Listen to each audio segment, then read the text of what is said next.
आए हम सुनीता बागी सबसे पहले शिव गुरु के चरण में कोटि कोटि प्रणाम करतनी। मैया पार्वती के चरण में कोटि कोटि प्रणाम करतनी। हमार प्रणाम स्वीकार हो। हरिंदर भैया नीलम दीदी के चरण में कोटि कोटि प्रणाम करतनी। हमार प्रणाम स्वीकार हो। सब गुरु भाई बहन के चरण में कोटि कोटि प्रणाम करतनी। हमार प्रणाम स्वीकार हो। यूट्यूब के चैनल के माध्यम से जितना लोग हमके देखता सबके कोटि कोटि प्रणाम बा।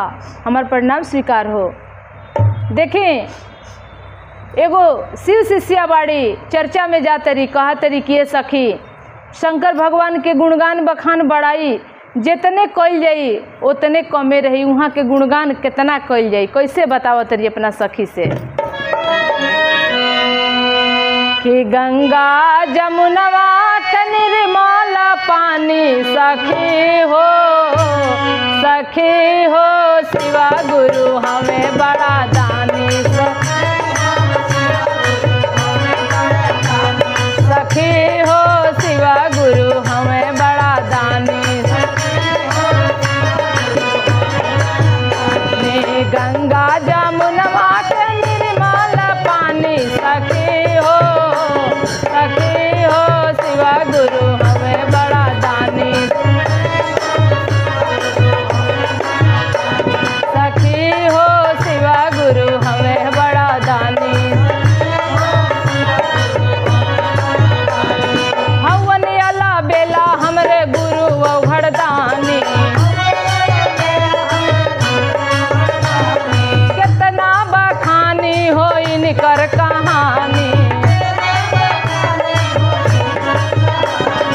हवन अला बेला हमरे गुरु औघड़दानी। कितना बखानी हो इनकर कहानी। अरे मोरा शिव गुरु जी का संगवा भवानी सखी हो शिवा गुरु हमें बड़ा दानी। सखी हो शिवा गुरु हमें बड़ा दानी।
महिमाया पार हम कितना बखानी सखी हो शिवा गुरु हमें बड़ा दानी।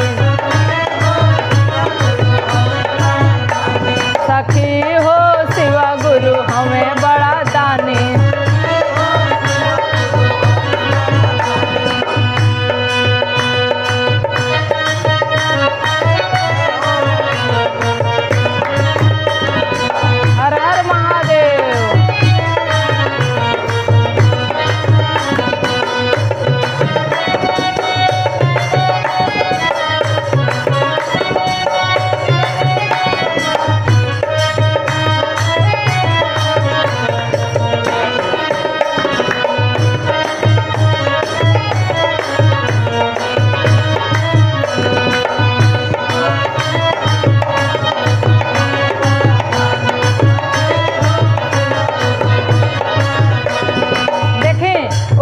कहा तरीके सखी शिव गुरु के पूजा पाठ में कहाँ खर्चा बा। वहाँ के तो खाली भंगिए धतूरा हार बा वहाँ के महिमा अपरंपार बा। जौन भी जे जाके वहाँ के दरबार में मंगले बा सबकर मनसा पूरा भइल बा। इहे के एगो दरबार बा कि नर नारी नाग गंधर्व किन्नर जे भी गइल बा राक्षस केहू के वहाँ के खाली हाथे नहीं खिन लौटवले। देखी कैसे कहतरी, अरे भंगिया धतूर में ही रहत मगन हो, पूरा होई मनसा तू मंगबू जवान हो।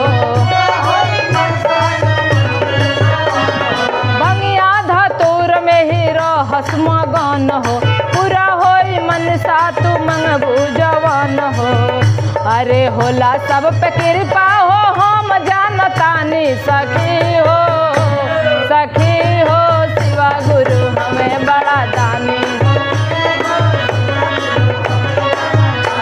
सखी हो शिवा गुरु हमें बड़ा दानी।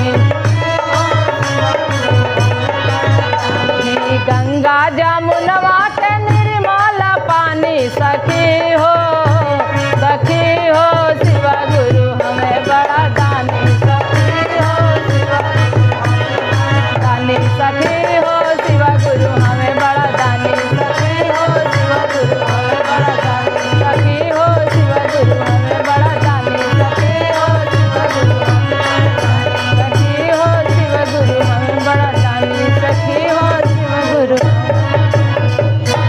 अरे गंगा जमुनवा के निर्मल पानी, सखी हो, सखी हो शिवा गुरु हमें बड़ा दानी। प्रेम से बोलती शंकर भगवान की, गौरा मैया की।